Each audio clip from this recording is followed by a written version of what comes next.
City Heights is one of San Diego's most diverse communities where people of all languages, cultures, and backgrounds come together, united to create a great neighborhood. There's nothing more San Diego than that. And like San Diego families across the city, City Heights families have been calling on San Diego City Hall to improve their neighborhood. And for over a decade, they have been organizing to build a neighborhood park. But unfortunately, over the past decade, their park, much like our great city, was held back by money problems and political distractions. Well, when I was sworn in as mayor, I said that when I see an empty lot, we don't see blight, we see opportunity. And today, I'm proud to announce that opportunity is being realized right here in City Heights and across the city of San Diego. Today, we are releasing an update to my One San Diego budget proposal that continues to focus on improving all San Diego neighborhoods.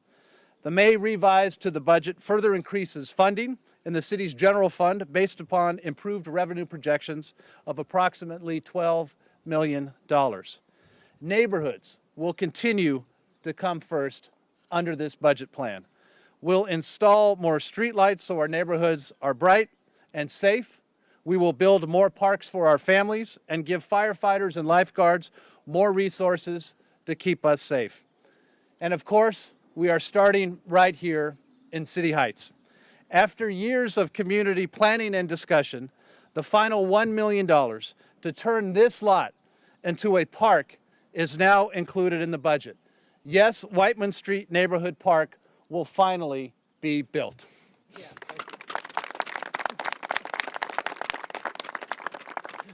When completed, this will be a beautiful park, and it'll feature a lawn, an open play area, 2 basketball half courts, a scooter and tricycle trail, play equipment areas for young children, picnic tables and barbecues, a lighted walkway, and large native trees to provide shade on warm summer days.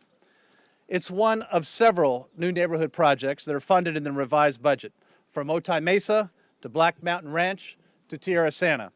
And we're not stopping there. We're moving forward and bringing a renewed focus on economic development so that we can retain and expand local businesses and create good paying jobs in communities that have the greatest potential for economic growth, like City Heights. San Diego is indeed open for business.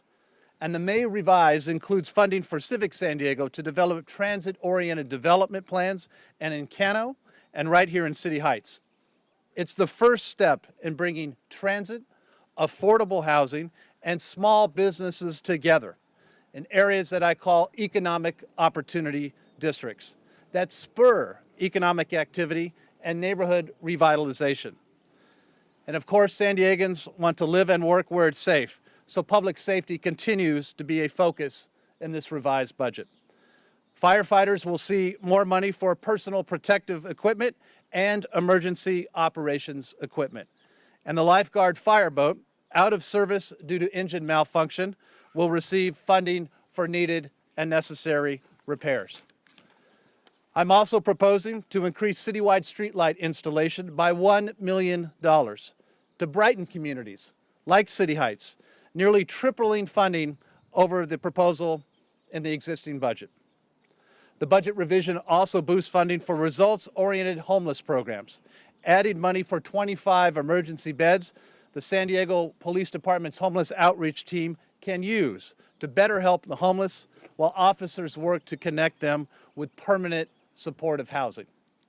And finally, the city is continuing to follow fiscally responsible budget practices by directing the excess equity projected for the end of the current fiscal year towards increasing the public liability fund reserve to reach our targeted 50% funding level.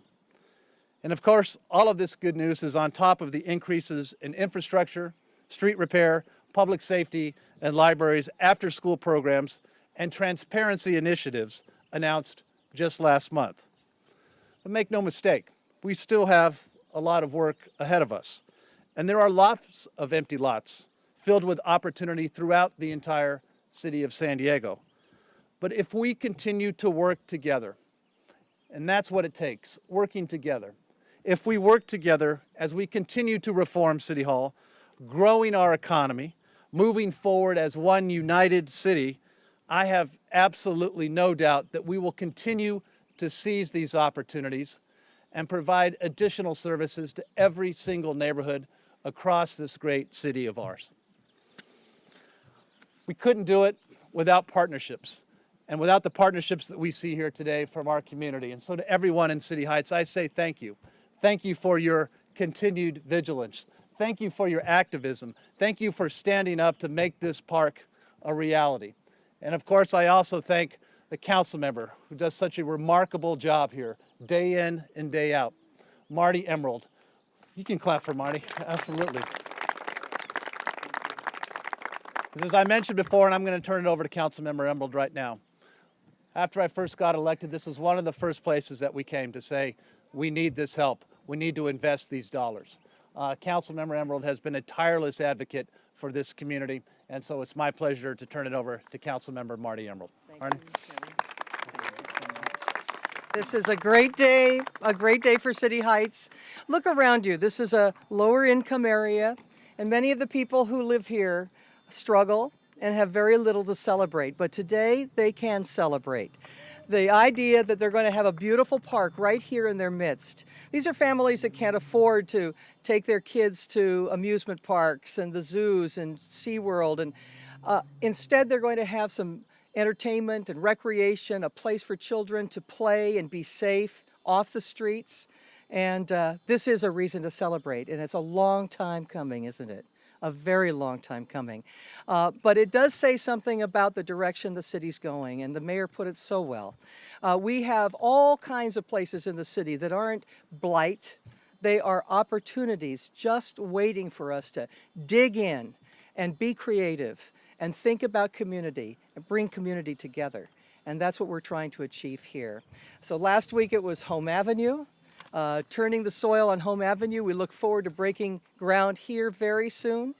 We're working on a skate plaza over on Central Avenue as well, right here in City Heights, and hopefully, keep the good thought, we will be embarking on designs for a big skate park right here in City Heights. What does this mean? It means that, that we care about this neighborhood. We care about helping to bond the community, give kids safe places to play, to be healthy, to stay off the streets, to stay out of trouble, and not be targets for the criminal elements that are around us every day. So thank you to the mayor. Thank you to our chief financial officer, our chief operating officer, to all of you here in the community who have made this possible, who've let us know your vision and guided us along the way. And we will continue to listen and pay attention and act on your vision for what this community is and what it can be. So thank you very much for all of your support. We appreciate it.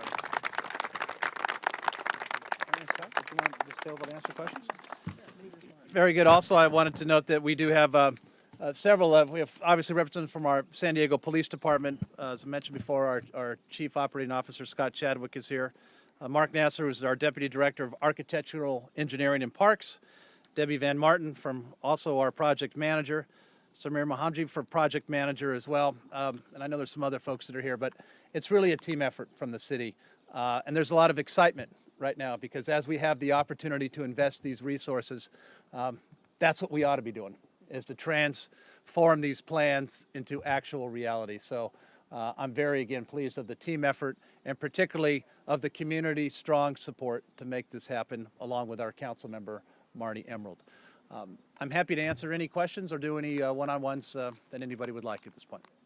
Finances are a finite number when it comes to city budget. Putting more money into parks means less money somewhere else. Where is this money coming from? It's absolutely a matter of priorities. And so as we've seen those revenues grow to the city, my priority, the community's priority, has been to invest those dollars back into our neighborhoods, what the city should have been doing all along.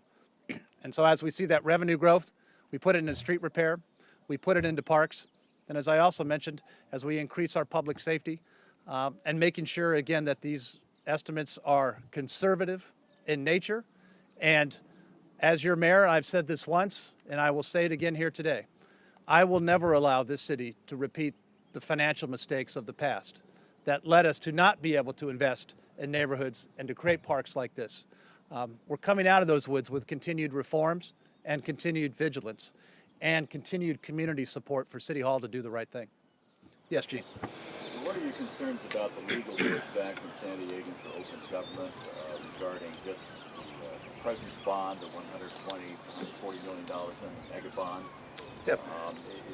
Are you getting a jump on this, and to what extent do you think that's going to tie up more of you? You know, I'm looking forward to that to that resolution in court here in the next several months.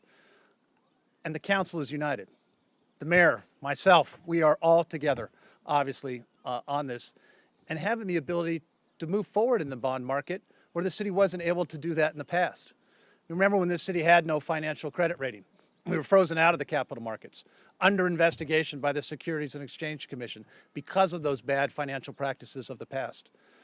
Together, working with the council on the host of these reforms, restored credit rating back in the bond market, we have the ability now to put these dollars back into our neighborhoods. That's why you saw bipartisan, unanimous council support. And as mayor, I'm going to continue to support that. So we do projects like this in every single neighborhood across the city of San Diego. So you don't believe that a citywide vote is needed for the infrastructure spending that's contemplated under this bond issue? You think you can? We've had several bond measures. We fought to have those bond measures, and I will fight to continue to have those year after year. Yes, sir. Let me do some other media folks real quick. Any other, before we do any, Matthew, anything else? Yes, Carlos. In past years, there have been a lot of funds located for parks and recreation, despite of a lot of community. But districts like 8, 9, right, they never had an opportunity to have more of those funds. We need soccer fields, and they need a lot of places where the people can go. That's right. And have sport. Are you going to build more of those parks, and especially to those the ones that are existing that are in very poor condition and a liability for injuries? Are they going to be taken care of? Great question, and that's why, of course, we're here today at the future of Wightman Park, because our city needs to uphold its promise to neighborhoods, not only here in City Heights, but throughout the entire city. And in fact, as we have more lighting, part of that lighting is for parks down in District 8, for soccer field and other activities for our families and for our young kids. We didn't get into this problem overnight, but our commitment by working together as we come out of this, as we come out of the recession, as we have some new dollars, is to invest it in exactly places like this throughout the city, to follow up on the promise that we've made to San Diegans, to put our money back into infrastructure. As I said, there's a lot of work still to do, but at the same time, if we invest it wisely, we want projects that have strong community support. The future is very, very bright. This park was being talked about when I was on the Park and Rec Board. And I haven't been on the Park and Rec Board for a long time, right? I mean, it was probably 9 years ago. And so now that we have the opportunity, our commitment is that we work together and we actually make these projects reality. That was my promise and that was my commitment. To have a city council that believes in that as well, to have a community that believes in that, I think we're going to have every opportunity to be successful. Thank you, guys. We'll be happy to do any one-on-one. Thank you, guys. Thank you very much.